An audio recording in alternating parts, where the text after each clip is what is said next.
Hello students, आपका स्वागत है हमारे इस यूट्यूब चैनल भीम एकेडमी में। हम क्लास 10th के सामाजिक विज्ञान में आज हम पहला लेक्चर ले रहे हैं, जिसमें हम भारत और समकालीन विश्व के बारे में चर्चा करेंगे। तो उसके तहत आज का पहला जो चैप्टर है उसका नाम है यूरोप में राष्ट्रवाद का उदय। यूरोप में राष्ट्रवाद का उदय में पहला टॉपिक हम आज इसमें क्या क्या टॉपिक हम डिस्कस करेंगे। 1830 ईस्वी के बाद यूरोप में राष्ट्रवाद का उदय, जोसेफ मेतोल्नी आदि के विचार, पोलैंड, हंगरी, इटली, जर्मनी और ग्रीस आंदोलन की सामान्य विशेषताएं। फर्स्ट ऑफ ऑल, राष्ट्र क्या है। हम पहले राष्ट्र के बारे में विस्तृत देखते हैं। यह हमारे जो दीर्घ उत्तरी प्रश्न आते हैं उसके लिए यह आवश्यक है। इसमें क्या है, अर्नेस्ट रेनन के अनुसार राष्ट्र भाषा, धर्म या नस्ल से नहीं बल्कि साझा इतिहास, वर्तमान की इच्छा और भविष्य के संकल्पों से बनता है। रेनन के अनुसार राष्ट्र क्या है, एक राष्ट्र लंबे समय त्याग और निष्ठा का चरम बिंदु होता है। राष्ट्र के बनने के लिए आवश्यक बातें, समान गौरवशाली इतिहास, यानी कि इसके में क्या है, सैन्य और वीरता से युक्त साझा इतिहास, महान व्यक्तियों की स्मृतियाँ, राष्ट्रीय गौरव, यही एक सामाजिक पूंजी है जिस पर राष्ट्रीय विचार आधारित होता है। वर्तमान में साझा इतिहास और संकल्प, अतीत में समान गौरव के साथ साथ वर्तमान में एक जैसी इच्छाएं और संकल्प का होना, एक साथ मिलकर महान कार्य करना और भविष्य में भी ऐसे कार्य करते रहने की इच्छा, ये सभी एक जनसमूह के लिए आवश्यक होती है। बड़ी एकता, रेनन के अनुसार राष्ट्र की एक और व्यापक एकता है, उसका अस्तित्व एक प्रकार का रोज होने वाले जनमत संग्रह है।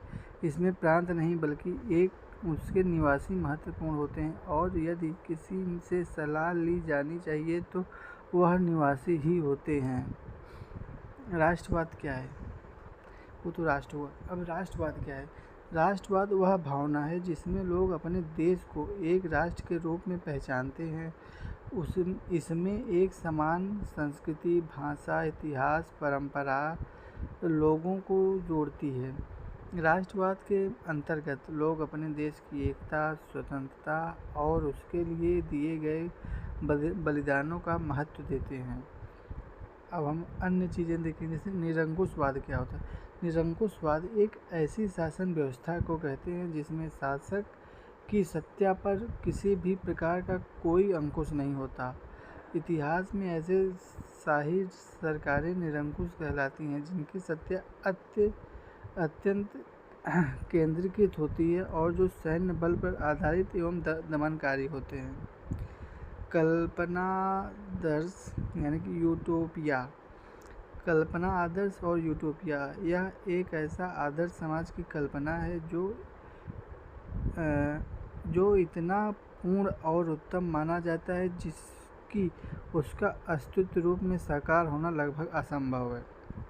जनमत संग्रह। जनमत संग्रह एक प्रकार का प्रत्यक्ष मतदान होता है जिसके माध्यम से किसी भी क्षेत्र के सभी लोगों से किस प्रकार या निर्णय को सरकार या स्वीकार या अस्वीकार करने के बारे में उनकी राय पूछी जाती है। रूढ़िवादी व्यवस्था क्या है। रूढ़िवाद ऐसी राजनीतिक दर्शन जो परंपरा, स्थापित संस्था और रिवाजों पर जोर देता है और तेज बदलाव के बजाय क्रमिक और धीरे धीरे विकास पर की प्राथमिकता देता है। नारीवाद क्या है। स्त्री और पुरुष की सामाजिक, आर्थिक, राजनीतिक समानता के बारे में सोचने के आधार पर महिलाओं के अधिकार, हितों का बोध नारीवाद कहलाता है। विचारधारा।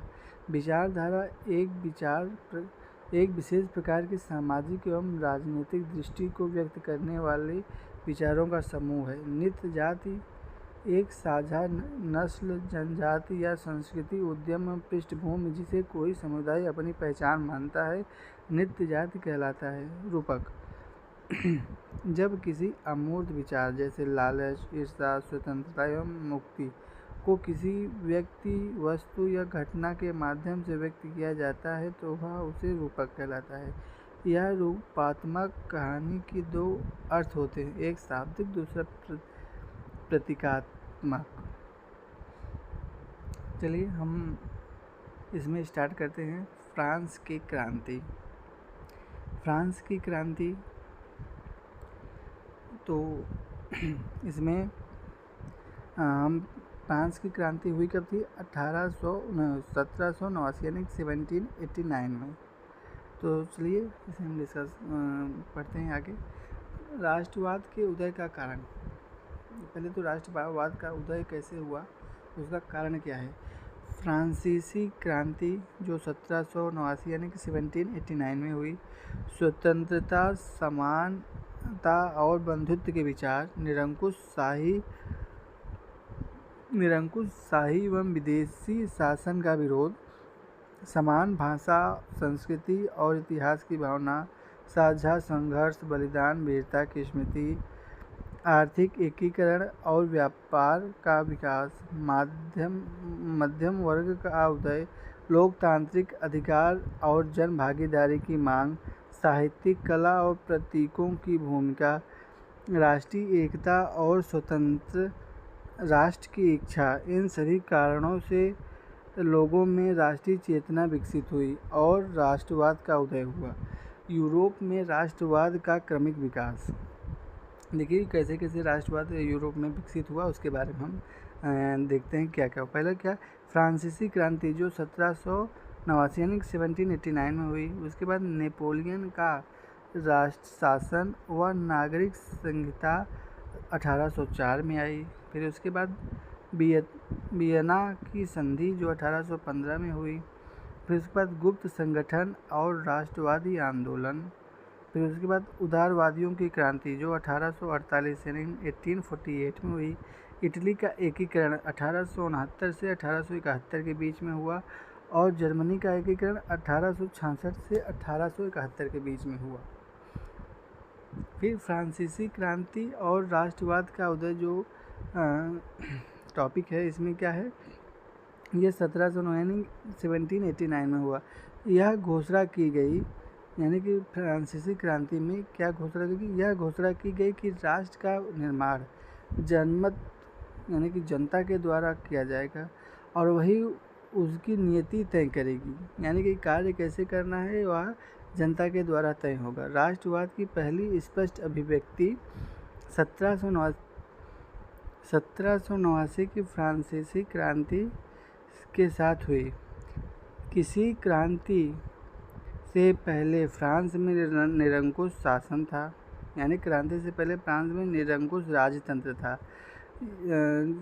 क्रांति के बाद प्रभु सत्ता राजा से निकलकर नागरिकों के हाथ में गई। यह घोषणा की गई कि राष्ट्र का निर्माण जनता करेगी और वही इसकी नीति तय करेगी। फ्रांसीसी क्रांति द्वारा सामूहिक पहचान बनाने के लिए उठाए गए कदम, नए विचार, पृष्ठभूमि और नागरिक जैसे विचारों के ने एक संयुक्त समुदाय के विचार पर बल दिया, जिसे संविधान के अंतर्गत समान अधिकार प्राप्त था। नया झंडा, नए फ्रांसीसी झंडे चुने गए, जिसने पहले से राष्ट्रध्वज की जगह ली, यानी जो पहले राष्ट्रध्वज का उसकी जगह नया झंडा लाया गया। नेशनल असेंबली का गठन किया गया, जिसमें सक्रिय नागरिकों के चुनावों के द्वारा उसका गया और उसका नाम बदलकर नेशनल असेंबली किया गया। फिर राष्ट्रीय भावना, नई स्मृति रची गई, शपथ ली गई, शहीदों का गुणगान और सब राष्ट्र के नाम पर हुआ। समान कानून, यह केंद्रीय प्रशासन व्यवस्था लागू की गई, जिसमें अपने भूभाग में रहने वाले सभी नागरिकों के लिए समान कानून बनाए।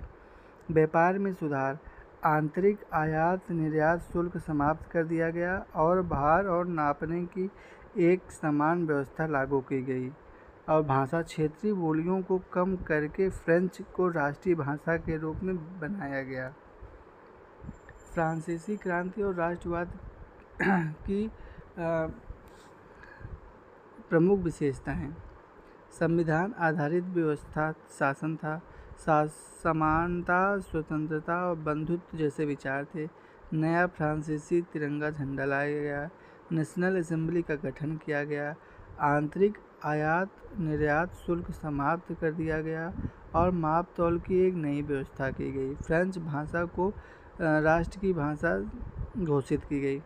फ्रांसीसी क्रांति का यूरोप में पर प्रभाव। फ्रांसीसी क्रांतिकारियों का लक्ष्य यूरोप के लोगों को निरंकुश शासकों से मुक्त कराना था। यूरोप के लोग अन्य देश में शिक्षित मध्य वर्ग और छात्रों ने जैकोबिन क्लब बनाए। फ्रांसीसी सेनाएं 1790 के दशक में हॉलैंड, बेल्जियम, स्विट्जरलैंड, इटली आदि में पहुंच गई और राष्ट्रवाद के विचार फैले। नेपोलियन का योगदान। नेपोलियन ने फ्रांस में लोकतंत्र को नष्ट कर राजतंत्र वापस लाया, लेकिन उसने प्रशासनिक क्षेत्र को बहुत अधिक आधुनिक एवं कुशल बनाया। नेपोलियन की संहिता। नेपोलियन की संहिता, जिसे आमतौर पर नेपोलियन की संहिता के नाम से जाना जाता है, वह नागरिक संहिता 1804 को लागू की गई। 1804 की नागरिक संहिता की विशेषताएं। इस संहिता ने जन्म पर आधारित विशेषाधिकारों को समाप्त किया। कानून के सामने समानता एवं संपत्ति के अधिकार को सुरक्षित किया गया। प्रशासनिक विभाजनों को सरल बनाया गया। सामंती व्यवस्था को समाप्त किया गया। किसानों को भू दासत्व और बेगार से मुक्ति मिली।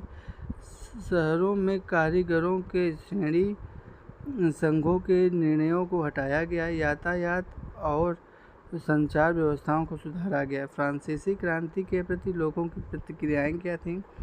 जब फ्रांसीसी क्रांति सेनाएं दूसरे देश जैसे कि हॉलैंड, इटली, स्विट्जरलैंड में पहुंची तो वहां तो शुरू में लोगों ने उनका स्वागत किया, लेकिन जल्द ही यह उत्साह विरोध में बदल गया। विरोध का कारण नई प्रशासनिक व्यवस्था राजनीतिक स्वतंत्रता नहीं ले पाई। बढ़े हुए कर, सेंसरशिप और फ्रांसीसी सेनाओं में जनरल भर्ती से लोग नाराज थे। नुकसान फ़ायदे से ज़्यादा लगने लगा।